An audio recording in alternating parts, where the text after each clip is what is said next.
The morning sun shone softly over a small Japanese town where the school festival was about to begin. The air smelled of food stalls, fresh rice cakes, and excitement. The school courtyard was full of parents, students, and teachers.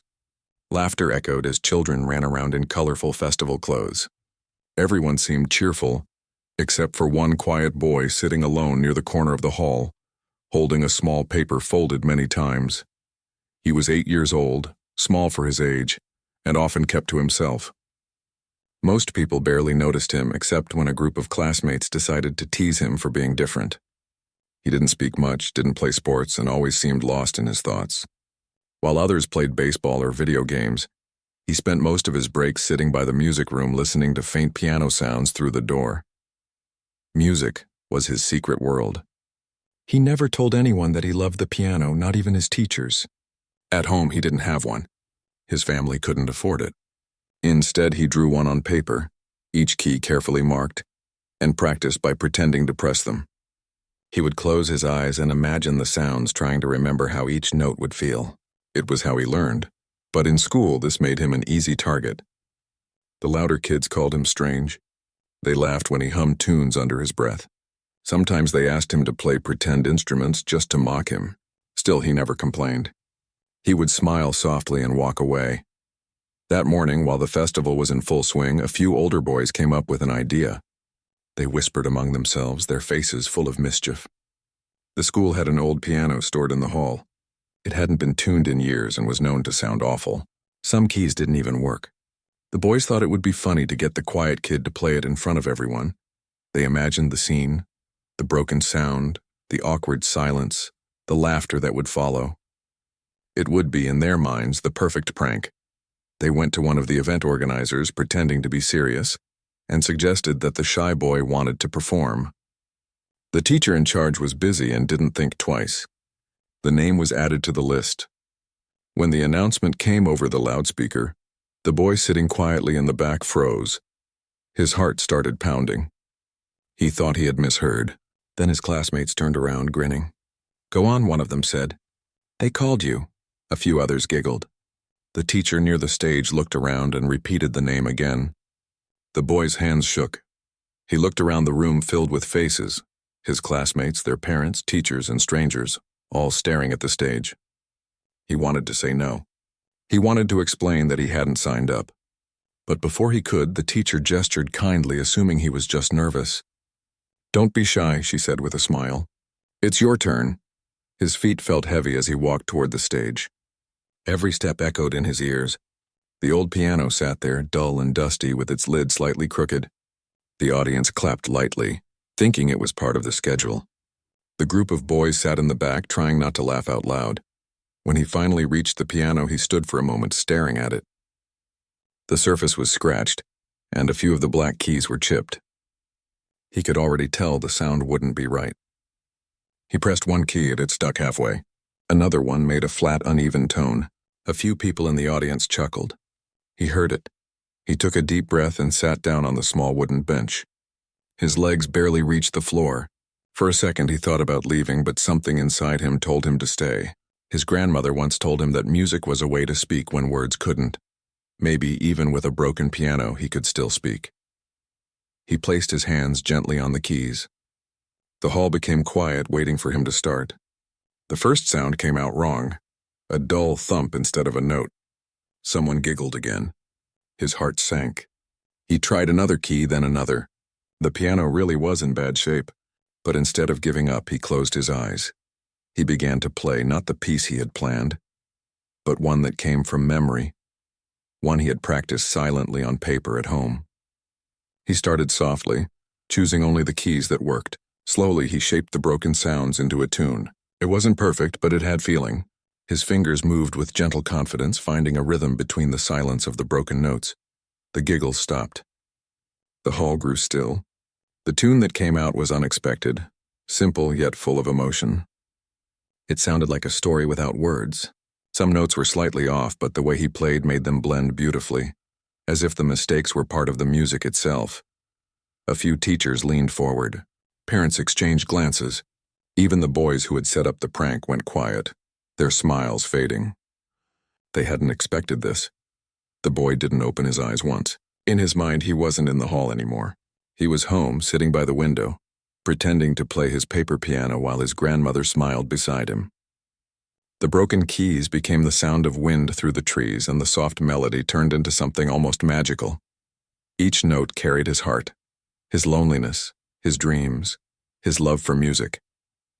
He didn't think about the people watching. He didn't think about embarrassment. He only thought about making the broken piano sing. When the melody began to rise, something shifted in the room. The old piano, though damaged, seemed to come alive. The sound filled every corner of the hall. No one moved. Even the chatter from the nearby festival booths faded away as people realized something special was happening. The boy's small hands danced over the keys. He played with patience, with care. Every note felt deliberate, every pause full of meaning. The longer he played, the more everyone forgot that the piano was broken at all. Finally, he reached the end of his piece, a gentle finish that faded like a whisper. The sound lingered in the air for a few seconds before fading completely. Then there was silence, deep, absolute silence. For a moment, he thought he had failed. He looked down, ready to leave the stage. But then he heard one clap, then another. Within seconds, the entire hall erupted in applause. People stood up, clapping harder, louder. Some parents even had tears in their eyes. The teacher on stage was speechless. She stepped forward and put a hand on his shoulder, smiling proudly. The boy didn't quite understand what was happening. He just stood there, shyly bowing his head. He thought people were only being polite, but the truth was everyone had felt something they couldn't explain. As he walked back to his seat, the same kids who laughed earlier now sat quietly, eyes wide. The boys who had planned the prank looked down, ashamed. They had wanted to humiliate him. Instead, they had revealed something beautiful. The rest of the festival carried on, but people kept talking about that one moment. The small boy who turned a broken piano into something magical. Some parents said they hadn't heard anything like it before. The sound wasn't perfect, but it was pure. It was real. That night, when the boy got home, he took out his paper piano again. He placed it on the table and ran his fingers over the drawn keys. He smiled softly, remembering the crowd, the applause, and the strange feeling of peace that came with it. He didn't know what tomorrow would bring. Maybe the teasing would stop, maybe not. But it didn't matter anymore. For the first time, he felt proud. He had spoken without words, and people had listened. Outside, the wind carried the faint sounds of the festival winding down. Laughter, footsteps, and music from the distant stage. But in that small, quiet home, one little boy sat by a paper piano dreaming again. He didn't need a perfect instrument. He didn't need expensive lessons. He just needed his heart, his hands, and the courage to play, even when everyone expected him to fail. And though he didn't know it yet, that single performance would change everything. The sound of the applause still echoed in his ears long after he had stepped off the stage. He sat quietly at the back of the hall, unsure of how to react. The people around him were still talking about what had just happened. Some of his classmates whispered to each other, their faces filled with surprise. The boys who had planned the prank looked uncomfortable, avoiding his eyes. They had expected laughter, but what they got instead was something they couldn't explain. The teachers continued clapping until the next performance began. But the atmosphere in the room had changed. Everyone seemed calmer, more thoughtful. Even after the festival moved on to the next activity, a strange kind of respect filled the air. The boy didn't understand why people were suddenly looking at him differently. He didn't play to impress anyone. He only played because he loved the piano, even if the piano was broken. He didn't think his music could move people like that. To him, it was just a moment of honesty, a way to express something he couldn't say out loud. When the event ended, parents gathered their children, and everyone began to leave. A few teachers came over to him, patting his shoulder, saying things like, "You did something special today, and that was beautiful." He nodded shyly, not knowing how to reply. His classmates stood nearby, quiet. Usually they teased him for everything, his quiet voice, his small size, his way of always being alone. But that afternoon they didn't say a word. One of them finally whispered, "That was actually good." The boy looked at him but didn't respond. He didn't need to. The silence between them said enough. When he got home, his mother was waiting. She had just come back from her shift at the local shop. She smiled tiredly and asked how the festival went. He hesitated, then told her that he had played piano on stage. Her eyes widened in surprise. "You played, but I thought you didn't sign up," she said, confused. He shrugged. "They called me, so I went." She looked worried at first, but when she saw the small smile on his face, she softened. "And how did it go?" she asked. He thought for a moment. "People clapped," he said quietly. She didn't know the full story. She didn't know that the piano was broken or that it had started as a cruel joke. But she saw something in her son's eyes that she hadn't seen in a long time: confidence. That night, when he went to bed, he couldn't stop thinking about the sound of the applause. It wasn't pride he felt, it was peace. The next day at school, things felt different. When he walked into class, the usual whispers and laughter weren't there. Some students smiled politely at him. Others avoided his gaze out of embarrassment. The same boys who had set him up now looked guilty. During lunch break, one of them finally came over, scratching his head awkwardly. "Hey, about yesterday," he muttered. The boy looked up from his lunch. "We were just joking. We didn't think you'd actually play like that." The boy didn't say anything, but he gave a small nod. The other one added, "That was really amazing. The piano was awful, but you made it sound beautiful." He smiled faintly, not out of pride, but out of forgiveness. He didn't hold anger toward anyone. Deep down, he knew they were just kids who didn't understand him. But now maybe they would. By the end of the week, the story of his performance had spread through the whole school. Teachers talked about it in the staff room. Some parents mentioned it in front of their children. The school's music teacher, who hadn't seen it live, asked to meet him after class. She had heard about what happened and wanted to see for herself what everyone was talking about.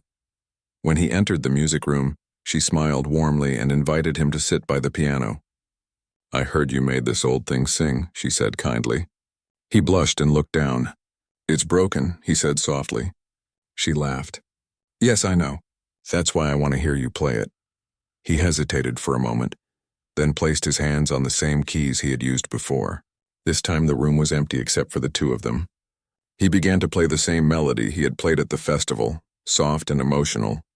Even though the piano still sounded uneven, the tune carried something that touched her heart. She watched his fingers carefully, realizing something unusual. He wasn't just playing notes. He was shaping them, finding harmony in the broken parts, turning every flaw into a rhythm. When he finished, she sat quietly for a few seconds before speaking. "Who taught you this?" she asked. He looked confused. "No one," he said. "I just listen and try to remember." The teacher blinked. "You never had lessons?" He shook his head. "At home, I practice on paper. I draw keys and imagine how they sound." The teacher couldn't believe it. A child who learned to play like that just by listening and imagining it was rare. She asked him to play a few other things, and each time he did, she was amazed. His sense of timing, his ear for melody, and the emotion behind every note were far beyond what most students his age could do. After that day, she decided to take him under her wing. She talked to the principal about giving him access to the music room after school. "He has something special," she said firmly. "We should help him grow it."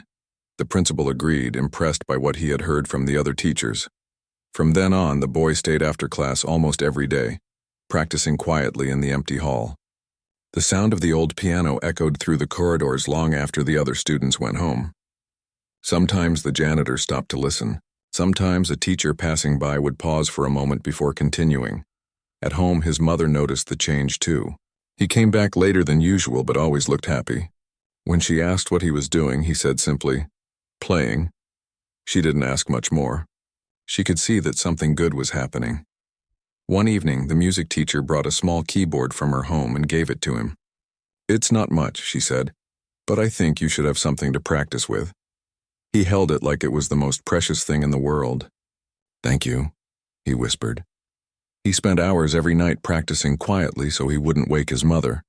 The more he played, the more he discovered new sounds, new emotions, new ways to speak through music. He began creating his own small pieces, simple tunes filled with memories and feelings he couldn't describe with words. At school, things slowly changed. The same classmates who once teased him began asking questions like, "Can you teach me that song?" Or "How do you make it sound like that?" For the first time, he felt included. Not popular, but respected. The music teacher started recording some of his practices to show the principal and the local education board. "He's a gift," she said. "He needs a chance to learn properly." Plans began forming to get him into a special youth music program in the nearby city. But the boy didn't think about fame or recognition. He only cared about the feeling he got when he played, the peace, the warmth, the sense that his grandmother could still hear him.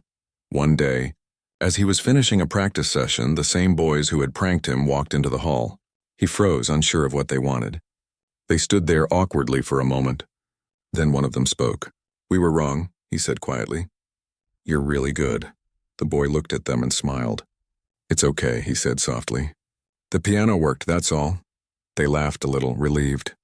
From that day on, something changed between them. They didn't become best friends, but they started to respect him. Sometimes they even stayed to listen when he practiced. As the weeks passed, his confidence grew. The music teacher began preparing him for a small city competition, something that could open doors for talented children. But she didn't tell him right away. She wanted him to play naturally, without pressure. In the evenings, when he sat by the small keyboard at home, he often thought about that broken piano and how it all started. What was meant to embarrass him had turned into something beautiful. Maybe life was a little like that piano, he thought. Even if some parts don't work, you can still make music if you know how to listen to your heart.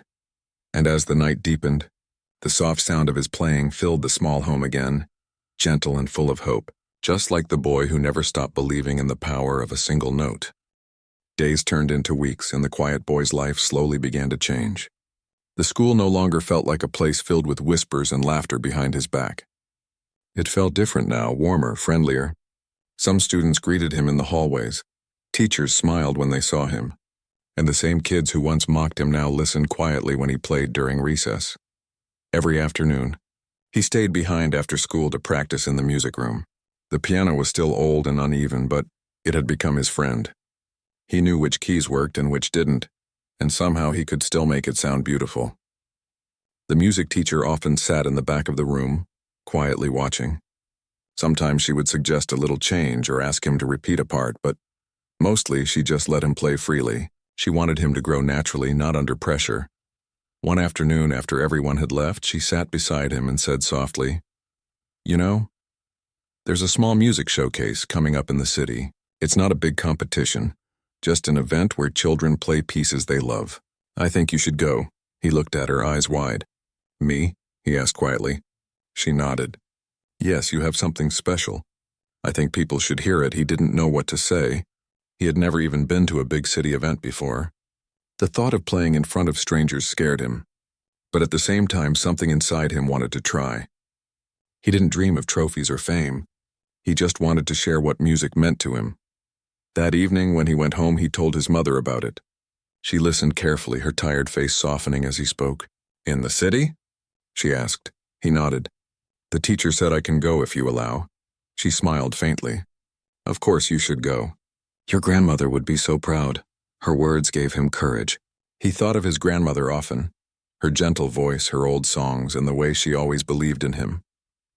It was her who had first told him that music could heal sadness. She used to hum while cooking, and he would sit by the table tapping along with his fingers. When she passed away, the house had felt empty for a long time. Now every time he played, it was like she was still there, listening. From that day on, he practiced harder than ever. Every afternoon, he sat by the piano until the sun went down. The music teacher taught him how to adjust his timing, how to feel the rhythm in his heartbeat, how to let emotion flow through his hands. She told him not to chase perfection. "Perfection doesn't move people," she said. "Honesty does." He took her words seriously. He didn't try to impress anyone. He just tried to be honest with the piano. When he made a mistake, he didn't stop. He learned to let the wrong notes become part of the song. At first, his classmates didn't understand why he stayed late every day. But as time passed, they grew curious. Some of them peeked through the door, watching him play quietly in the empty room. They didn't laugh anymore. They just listened, and sometimes they stayed longer than they planned. One day, a few of them came inside and sat on the floor. "Can you play that song from the festival again?" one asked. He smiled and nodded. When he started playing, the same soft melody filled the air. The kids sat still, and for the first time the room felt like a little concert. When he finished, they clapped softly. One of them said, "It feels like a story." He looked down, a shy smile appearing on his face. "It is a story," he said quietly, but not with words. The day of the showcase drew closer. The teacher told him it would be held in a small auditorium in the city, where children from different schools would perform. She explained how there would be judges, an audience, and even a few reporters. He didn't think much about it. He was more focused on the music itself. The night before the event, he could hardly sleep. He lay in bed staring at the ceiling, imagining the crowd and the grand piano waiting for him. He thought about the difference between the broken piano at school and the one he would soon touch. He worried whether he could control his hands in front of so many people. But deep down he knew he would try his best. His mother woke up early to prepare his clothes. She didn't have much money, but she ironed his uniform carefully and made sure everything looked neat. They took a small train together, the boy holding a worn backpack with his sheet music inside. During the ride, he kept looking out the window, watching the scenery change from fields to tall buildings. When they arrived, the city felt huge, noisy, fast, full of life. He held his mother's hand tightly as they walked into the auditorium. Inside, the hall was filled with people, parents, teachers, students. He saw the big black piano on stage shining under the lights. It looked beautiful and intimidating at the same time. The teacher met them at the entrance and smiled reassuringly. "Don't worry," she whispered. "Just play like you always do." He nodded nervously. As other children performed before him, he sat quietly listening. Some played fast, impressive pieces full of skill and energy. The audience clapped loudly after each one. He felt a small wave of doubt. His music was simple, soft, and emotional. Would people even understand it? When his turn came, he walked slowly to the stage. The lights felt warm on his face. The grand piano stood there, perfect and polished. He sat down, adjusted the bench, and took a deep breath. The room fell silent.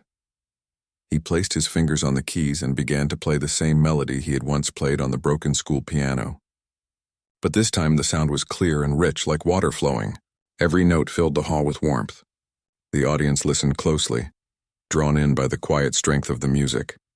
As he played, he remembered everything: the laughter at school, the broken keys, his teacher's faith in him, his grandmother's smile. It all poured out through his hands. The melody grew deeper, more emotional. Some parents in the crowd closed their eyes. The judges leaned forward, watching closely. He didn't think about right or wrong notes. He just played with his heart. When the final note faded, the silence returned, heavy and full. Then the applause began. Soft at first, then louder, rising like a wave. He stood up, bowed politely, and walked off stage, his heart pounding. Backstage, his teacher hugged him gently. "You did it," she whispered. "No matter what happens next, remember this feeling." He smiled shyly, unsure what to say. For him, the performance wasn't about winning or losing. It was about sharing something that belonged only to him. When they announced the results later, he didn't win first place. But something even better happened. A well-known pianist who was one of the judges came to speak to him. "That song you played," the man said softly. "Did you compose it yourself?" The boy nodded nervously. The pianist smiled kindly. "It's beautiful. You have a gift. Never stop playing." The teacher stood nearby, tears in her eyes. His mother, too, looked proud beyond words. She held his hand tightly, and for the first time, he felt like she truly saw the same dream he carried inside. On the way home, they didn't talk much. The train hummed softly, the city lights fading behind them. His mother looked at him and said, "You made everyone quiet again." He laughed gently. "Maybe the piano did," he said. When they got home, he placed the small participation medal he received on the table beside his paper keyboard. He sat down and looked at it for a long time. The paper keys were worn and faded, but they reminded him where it all began. He began to play again softly on his small keyboard, humming as he went. His mother listened from the kitchen, smiling as the gentle notes filled the house. It didn't matter that it wasn't a grand stage anymore. To him, this was home. He didn't know what the future would hold. He didn't know if he would ever become famous or play in big concerts. But he knew one thing for sure: music had changed him. It had turned pain into peace, loneliness into connection, and silence into something beautiful. and somewhere far away, in the quiet of his heart, he felt like his grandmother was smiling again, hearing every note he played. After that day in the city, everything began to change little by little. The boy went back to his small town, not thinking much about what he had done. He didn't tell anyone that a famous pianist had spoken to him. He didn't even mention the medal or the applause. He just returned to his normal life, school, home, and evenings filled with quiet music on his little keyboard. But the teacher couldn't forget what she saw that day. She had recorded his performance on her phone just for memory.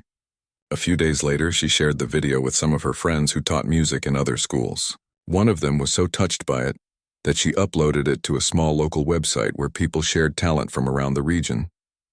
She thought maybe it would inspire other children. No one expected what happened next. Within days, the video began to spread. People started sharing it on social media, amazed by how a small boy could play with such emotion.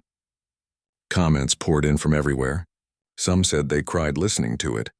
Others said it reminded them of their own childhood, of forgotten dreams and simple beauty. Someone translated the title into English. 8-year-old Japanese boy plays from the heart. That translation helped it travel even farther. Before long, people from other countries were watching too. The story of a shy boy who turned a broken piano into magic touched hearts across the world. The video was reposted again and again on music pages, blogs, and even news sites. At school, things changed quickly. One morning when the boy walked through the gates, everyone was staring. Some students ran up to him holding their phones, showing him the video. "It's you," one shouted. "You're on the internet." He didn't understand at first. When the teacher showed him the views and the comments, he just stared at the screen in silence. He wasn't used to attention. It felt strange, unreal. He didn't know why so many people cared. The teacher smiled gently and said, "Because what you played came from your heart. People can feel that even if they don't know you." For a few days, the school buzzed with excitement.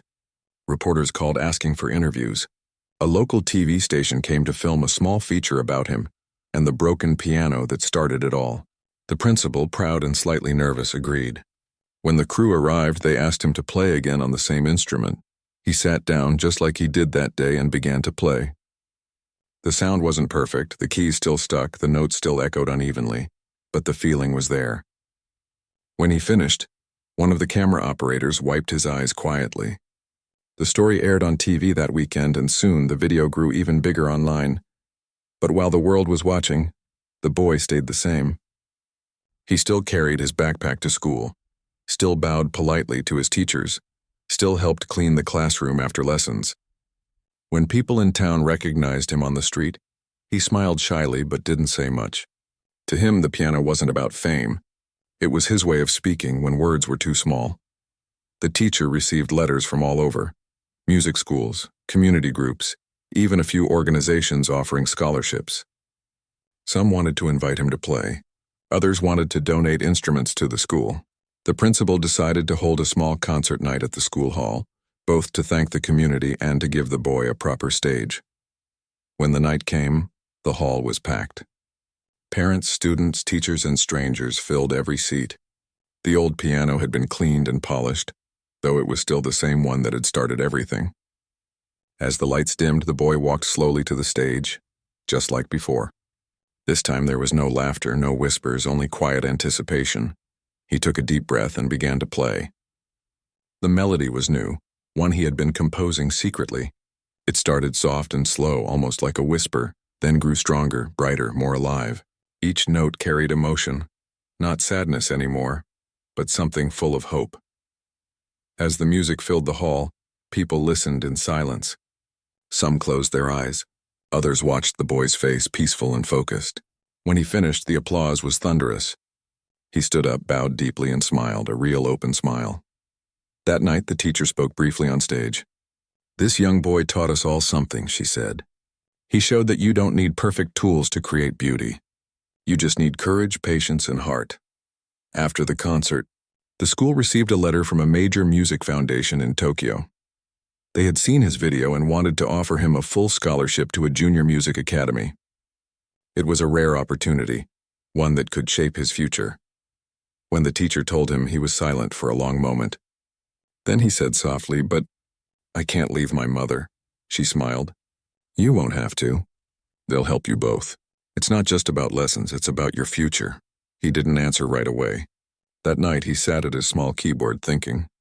He thought about his school, his friends, his teacher, and the old piano. He thought about his mother who worked long hours and always came home tired but smiling.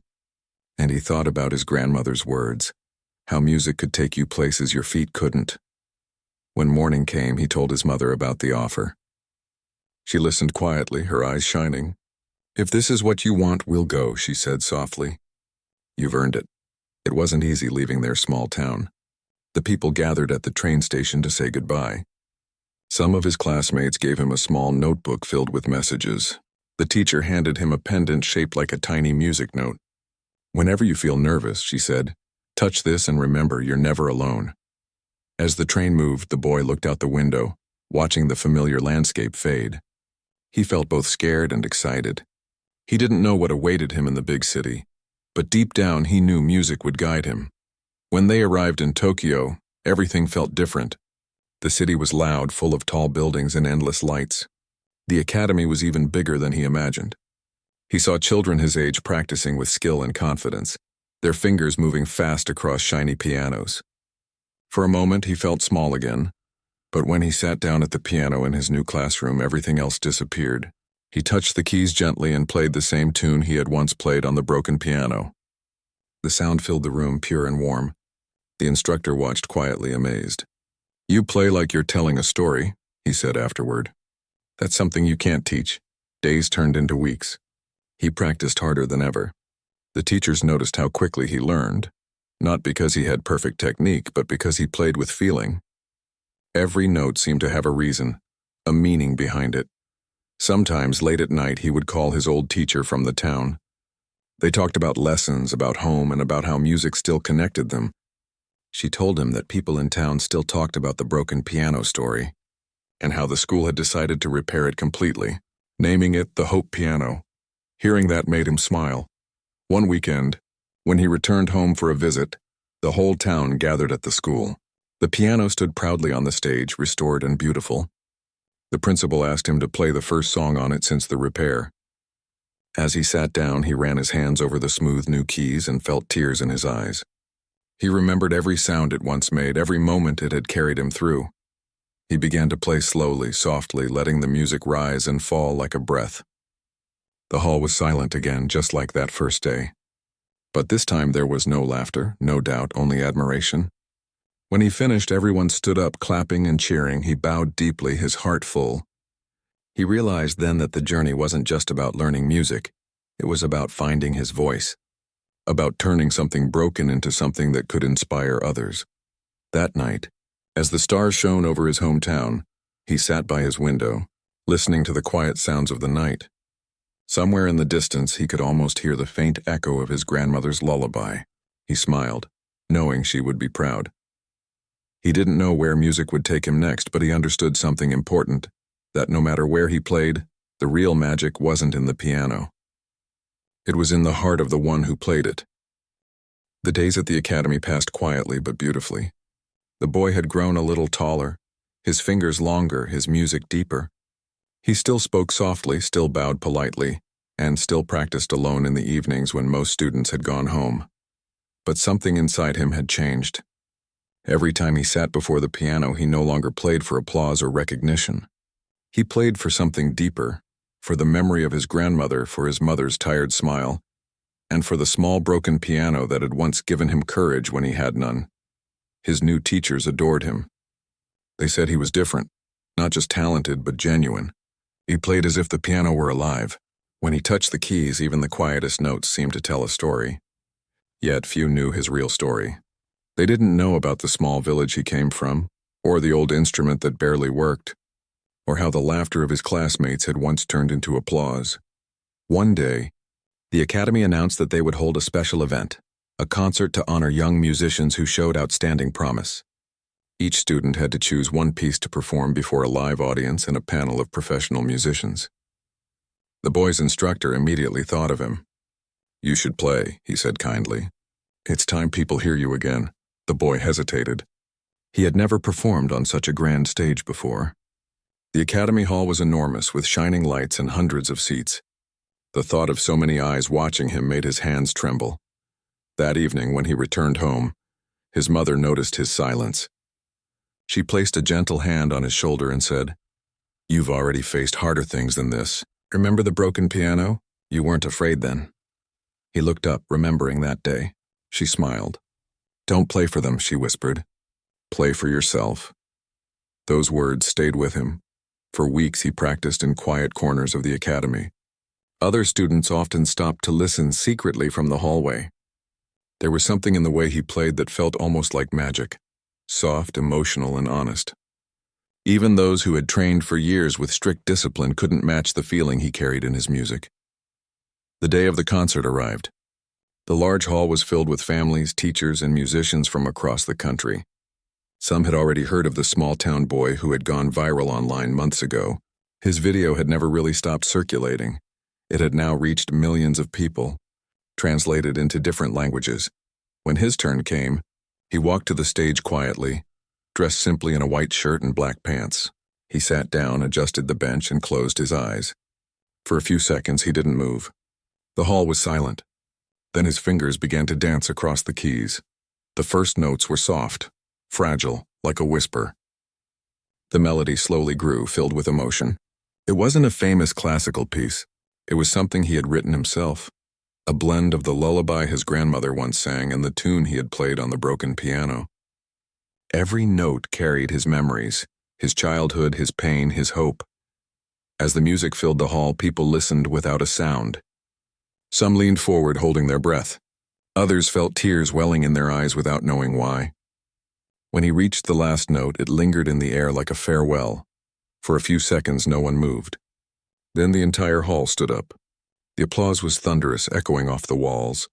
The boy stood, bowed deeply, and quietly walked off the stage. He didn't look for praise. He had already said what he needed to through the music. After the concert, one of the judges, a respected musician, came to find him backstage. "Where did you learn to play like that?" he asked. The boy simply replied, "From an old piano that didn't always work." The man smiled in disbelief. "Then that piano must have had a soul," he said softly. Soon the concert was talked about everywhere. People online found out that the same little boy from the broken piano video had just performed again, this time in one of Japan's finest academies. Reporters started asking questions. Who was he? Where did he come from? What was his story? A few weeks later, a documentary team from a major television channel reached out to the academy. They wanted to tell his story properly, from the beginning. At first, the boy was shy about it. He didn't think his story was special. But his teacher encouraged him. "Maybe your story can help another child who feels small or hopeless," she said. So he agreed. The crew traveled to his hometown with him and his mother. When they arrived, the whole town welcomed them warmly. They visited his old school, where the repaired piano stood proudly on the stage. The sign above it read, "The Hope Piano," just like the teacher had promised. The cameras rolled as he touched the piano again, smiling at the familiar scratches and dents. "This is where everything started," he said softly. The teacher, standing beside him, wiped her eyes as she spoke to the interviewer. He didn't just play that day. He reminded all of us that music doesn't need perfection, it needs heart. They filmed him walking through the same classroom, sitting on the same bench and greeting his old classmates, who were now older but still remembered that day. One of them admitted to the camera, "We thought it was funny to make him play that broken piano. We didn't know he'd change everything. I'll never forget it." The crew then followed him to his small home where he showed them the keyboard he had used for years. It had missing buttons and scratches, but he had kept it carefully. "I couldn't afford a real piano," he said quietly, "so I learned on this. Sometimes I imagined the missing notes myself." When the documentary aired, millions watched. People around the world were moved to tears. They learned about his humble life, his struggles, and how a prank had turned into a moment of pure inspiration. Messages of love and support flooded in from everywhere. Artists, teachers, parents, even professional pianists who said they rediscovered their passion after hearing his story. The boy didn't know how to react to all the attention. But one letter stood out. It came from an elderly man living in another part of Japan. The letter read, "When I was a child, I also dreamed of playing the piano. But life was hard and I gave it up. Watching you reminded me that music never leaves us, it waits patiently for us to return. Thank you for reminding me of that. The boy held the letter for a long time. That night he played quietly by the window, thinking about how far his music had traveled, not just through distance but through hearts. Soon after, he received an invitation to perform internationally at a youth talent festival in Europe. It was an incredible honor. His mother was nervous about him going so far away, but he promised he would be careful. Before he left, he returned once more to his hometown school to say goodbye.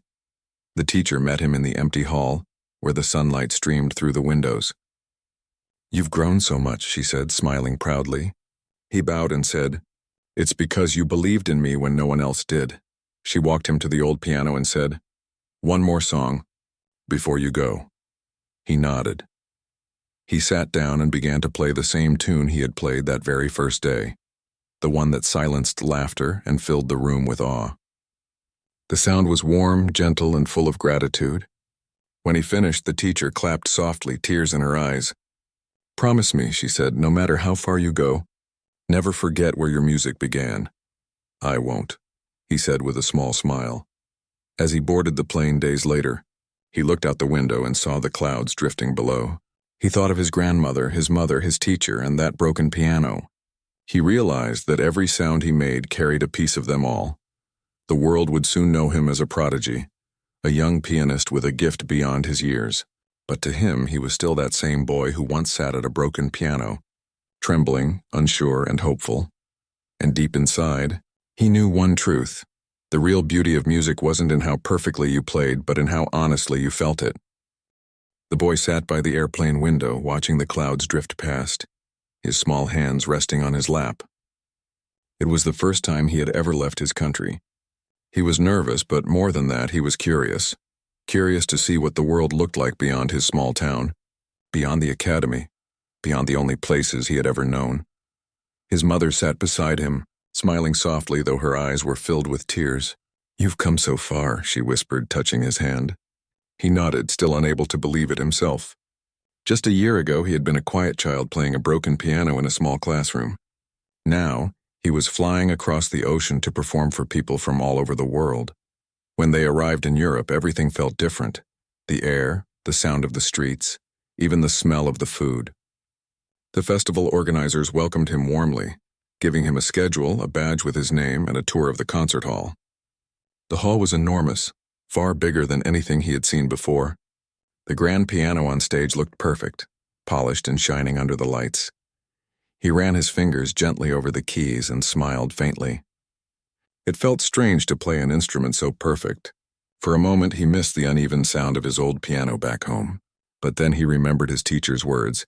"It's not the piano that makes the music. It's the heart that plays it." He practiced every morning, quietly and carefully, never rushing. Other young musicians were around too, all from different countries, all gifted in their own ways. Some played fast and fierce, showing off their skills with confidence. He admired them, but he didn't feel the need to compete. He only wanted to share what he felt. The night before the performance, he couldn't sleep. He sat by the window of the hotel room, looking at the city lights and holding the small music note pendant his teacher had given him. He whispered softly to himself, "Play from your heart?" Then he closed his eyes and imagined his grandmother humming her old lullaby, just like she used to when he was small. It made him smile. When morning came, the big day arrived. The concert hall filled quickly. Families, judges, musicians, and people from around the world had come to listen. His mother sat in the front row, her hands tightly clasped together, her heart pounding. Backstage, he sat quietly on a chair, eyes closed, waiting for his name to be called. Around him, others were tuning instruments, warming up their fingers, whispering last-minute notes. But he sat still, breathing slowly, letting his thoughts drift to the small town he came from, the old school, the laughter that turned into silence, and the first time he truly believed in himself. When his turn came, the announcer's voice echoed through the hall. Next, performing from Japan, an 8-year-old pianist whose story has touched hearts across the world. The audience applauded gently as he walked onto the stage. The lights were bright, almost blinding, but he didn't feel afraid. He bowed politely, then sat down at the grand piano. For a moment he just sat there in silence, looking at the keys. The hall went still. Not a single sound. Then he began to play. The first notes were slow and tender, like a soft whisper from the past. It was the same melody he had played on the broken piano, the one that had changed his life. But this time it was fuller, deeper, alive with all the memories that had brought him here. The music spoke of struggle, hope, love, and the power of never giving up. As he played, something incredible happened. The audience began to lean forward, drawn in by the quiet beauty of his performance. Every note seemed to tell a story that words could never capture. His small hands moved gracefully, each key touched with care as if he were painting emotions in the air. Halfway through, he closed his eyes, letting the music take him wherever it wanted. He wasn't thinking about the audience or the judges anymore. He was back home in his mind, hearing the laughter of his classmates, the voice of his teacher, the warmth of his grandmother's lullaby, and the sound of rain tapping against the classroom window that day. By the time he reached the final note, there wasn't a single sound in the hall. The note hung in the air, trembling softly before fading into silence. For a moment, no one moved. Then one person stood up, then another, and another. Within seconds, the entire hall was on its feet. The applause was overwhelming. People clapped, cheered, and even wiped away tears. Some shouted words of encouragement. The boy stood up, bowed deeply, and smiled shyly. He didn't need to say anything. The music had spoken for him. After the performance, many came to meet him. Musicians, judges, and even other children who said they wanted to play like him one day. Reporters asked questions. Cameras flashed, but through it all he remained calm and humble. When one reporter asked, "How do you feel knowing you've touched so many people?" he paused for a moment and said softly, "I didn't want to touch people. I just wanted them to feel what I felt when I play." His words spread everywhere.